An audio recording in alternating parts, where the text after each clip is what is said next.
প্রশ্ন, তা আপনাদের দাবিগুলো কি কি? উত্তর, শ্বেতবাবু আমাদের কাগজে লেখা আছে। প্রশ্ন, কেন, আপনার জানা নেই?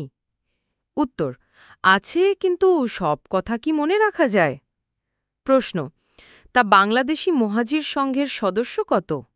উত্তর, একটু ভেবে, কয়েক হাজার হবে। প্রশ্ন, আপনার হিসেবে কত বাংলাদেশি মুসলমান ভারতে পুকেছে? উত্তর, আমার মতে তো কম করে ২০-৩০ হাজার হবে, তবে বাবুরা বলেন অনেক বেশি, ৬০ লাখ। আমার কিন্তু মনে হয় হিন্দু মুসলমান মিলালে অত হবে, একলা মুসলমান অত হবে না। তা রইস ভাই, আপনি যে বললেন হিন্দু কল্যাণ পরিষদ না কোন পরিষদের বাড়িতে গিয়েছিলেন, তার ঠিকানাটা কি? উত্তর, একটু বিব্রত হয়ে, সেটা তো বলা যাবে না।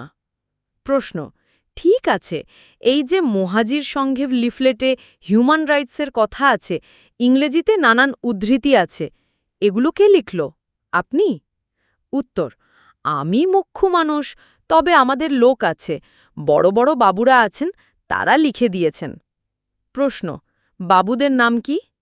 উত্তর, সেটা তো বলা যাবে না, নেতারা মানা করে দিয়েছেন, এসব জানাজানি হলে তেনাদের অসুবিধা হবে।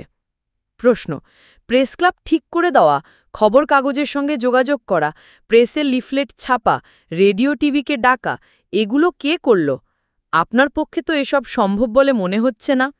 অন্য কথা বাদ দিলেও রোজগারের রিক্সা চালানো শেষ করে কলকাতা গিয়ে এসব কি করে করবেন? উত্তর, বাবুরাই সব করে দিয়েছেন, আমি তো এসব কিছু চিনি না।